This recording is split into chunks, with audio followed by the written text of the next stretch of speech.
Thank you very much, ladies and gentlemen. Can you all hear me? Yes. Jolly good. Could you hear me when I was playing this instrument? Yes. I thought so. So the trombone, this is quite shiny. It's an American trombone. It's an instrument that's hardly changed at all for the last 450, almost 500 years. It's incredibly simple. It's just a big tube with this thing on the end. It's a megaphone, a megaphone. It makes things... Rubbish goes in, more rubbish comes out, just louder. And the trombone, tromba spezzata, it's a member of the trumpet family. It's just a big trumpet. Everything I was doing in that little fanfare that I played was using the natural harmonic series. Because this instrument, bent round, you simply climb up and down in ladders of notes. The lowest note with this length of tube is that one. By changing the tension of my lips, I can climb a ladder upwards.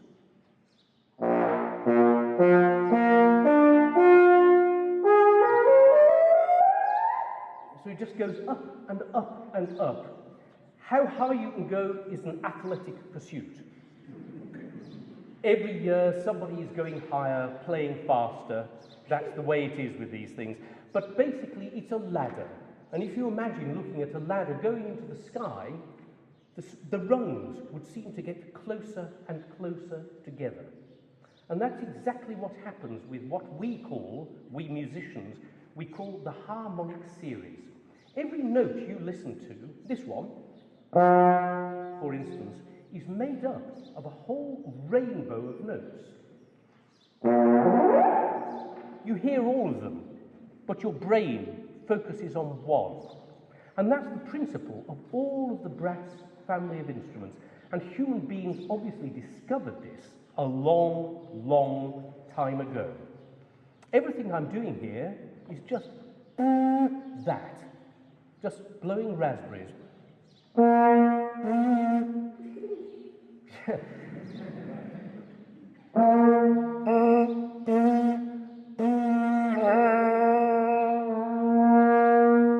So that's what makes a sound. Just that. And if I sing that note, my vocal cords are doing exactly the same thing. And in fact, the vocal cords are this direction in the throat, and they look like your lips. So, in a way, an instrument like this is my head. When I sing, when we speak, the vocal cords make the vibration, there's a column of air, and the head and the body resonate. When I play a trombone, a trumpet, or any of the things I'm playing tonight, those instruments become the head, and my lips become the vocal cords.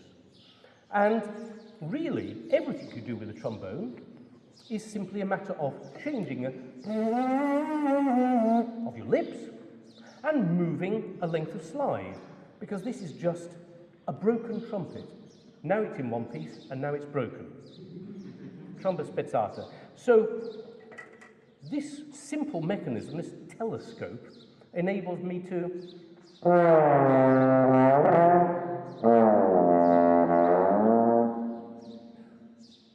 and every single time I move the slide, that ladder changes place.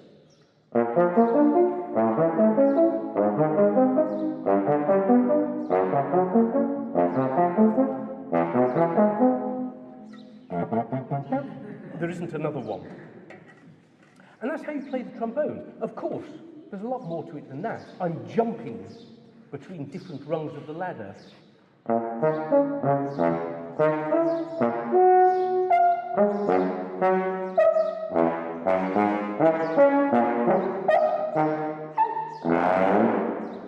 So that's how we make music on these things. This similarity between the trombone, this family of instruments, the trombone is just one of them, and the human voice is very ancient, and really it's the theme of this little presentation performance tonight. Because that similarity has always been used by human beings to make a super voice, to make a voice which is like speaking or singing, but bigger, more powerful. And so, inevitably, these instruments have become associated with ritual, associated with cult, from the most ancient times until today. In Scotland, which is my home, we have many wonderful, wonderful historic sites, some as ancient as this, and in a little island in the River Forth, very near to Edinburgh, in the early years of the 20th century, a discovery was made. A stone box, like a coffin, we say a kist. And inside this kist, there was a book. The book was printed on leather and vellum, and in it was musical notation. And the musical notation is actually the earliest Celtic Latin chants ever discovered. They were written down in a scriptorum on the island of Inchcolm in the 8th century AD. And many of the chants in that book are traceable to as early as the 3rd century because they have relationship to Coptic chants. So these chants had travelled a vast distance. And what I want to play for you now is a chant which was found at this time. It's an Ambrosian chant from the 3rd or 4th century AD, and it's followed by a trope, which is a captured improvisation written down by a Scottish monk in probably around about 1000 AD. And the extraordinary thing is that these two connected pieces already contain many of the elements that we associate with Irish and Scottish folk music. Their modality is similar, and the way that they work with words is similar. And it's a perfect translation onto this instrument. So here is Benedicamus Dominum, and then a trope written down by an anonymous monk in Scotland 1,000 years ago.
You can tell that this is very vocal. It does sound like a man's voice singing.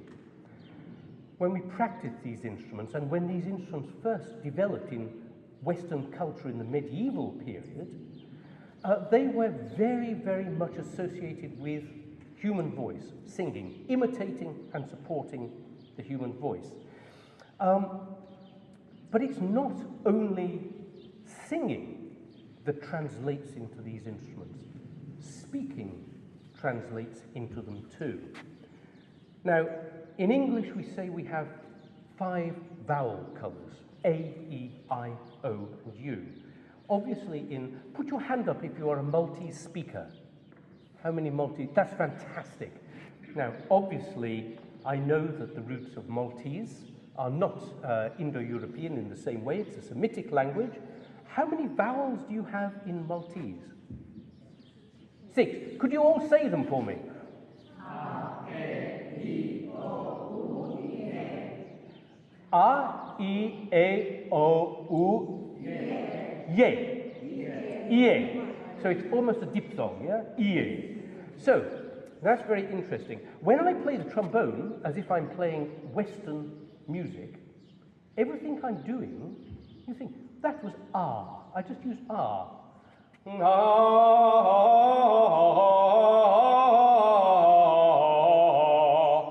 If it was Latin, be, e,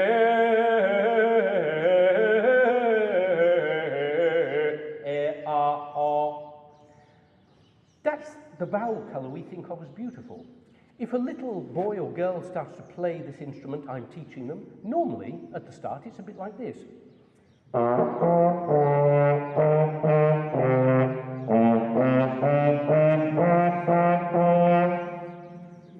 Which doesn't sound very pretty.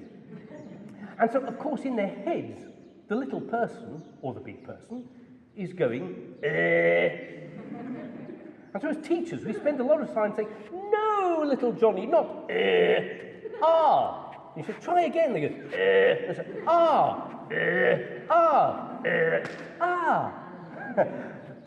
But this is just because we like ah. Our Indo-European language groups likes ah. So our piano makes ah. If you go da on the piano, it makes that sound. If you go dang, there's a string broken. Even a cymbal, when you hit it, goes ah, ah, ah, ah. A gong goes ah, a drum goes ooh. We like those sounds in our language group. But as soon as you move out of that language group, if you think of Chinese music, if you think of Japanese music, if you think of Vietnamese music, then you're using a different type of sound. So, I'm using ah most of the time, but what happens if I go A, E, I, O, U through this tube instead? There's ah. There's all the rest of them. So I can say, my friend there is Dawn, I can say, hello Dawn. Sort of. Or, what's your name, sir? What is your name? Philip. Philip. That's slightly high, so. So it sort of comes out a bit like that. So this is really a speaking tube as well. Now, people discovered that with this family of instruments a long time ago too.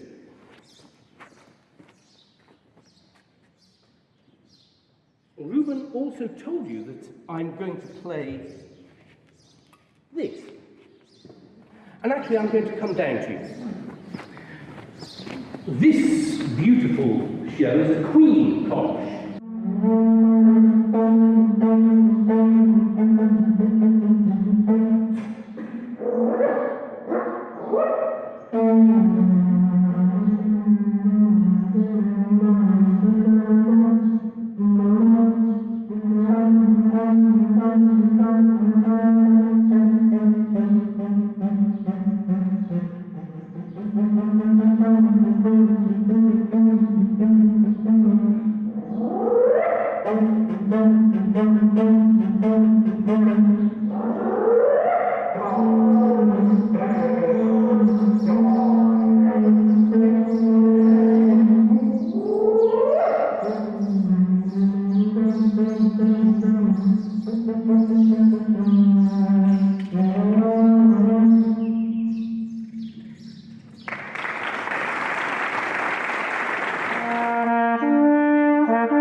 Play you a piece by one of the first female great composers we know of in Europe.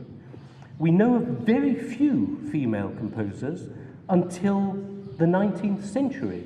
The female musicians were written out of history, but they were there, and this lady was one of the greatest ever. Her name, you may know, her name is Hildegard von Bingen. Hildegard was an abbess at the monastery of Bingen, and she was an extraordinary woman. She was a poet and a philosopher and a mystic, and she wrote wonderful, wonderful music. And fortunately, some of this has come down to us. In fact, a lot of it has come down to us. And this is an ecstatic chant, Ogni Spiritus. It is made for the alto voice, and it fits perfectly onto the alto sackbut. And at the earliest existence of this instrument was working with plain chants and polychoric music. It was the natural route into playing such an instrument. So it feels very right to me to play this ecstatic piece by a great female composer in an earth goddess temple. The music is actually very close to being heretical, because her passion for Christ has undoubtedly a sexual intensity. It's almost, it's as if she's on something. It's quite extraordinary music. And a few years later, at the time of the Inquisition, she probably wouldn't have survived. In Scotland and many other parts of Scotland, the Inquisition was particularly fierce. To my knowledge, Scotland is the only European nation in which composers were burnt at the stake for writing polyphony. That's how serious it was to write music which wound around itself like human limbs in congress. This was how it was described. And 2 Scottish composers were actually burnt at the stake for refusing to stop writing polyphony. So, O Ogni Spiritus by Hildegard von Bingen.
So we have there the modern trombone, 500 years old.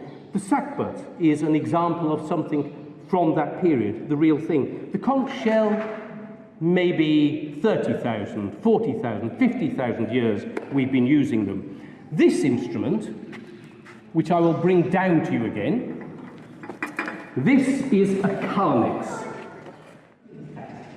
There was a jaw, hinged, a tongue, mounted on a leaf spring in the throat. In the head, in the mouth, there is a soft palate, and if you run the tongue over the roof of your mouth, you find that the roof of our mouth is rich, because sometimes in the distant part, we ate a lot of rough vegetation, just like a donkey, a pig, a goat.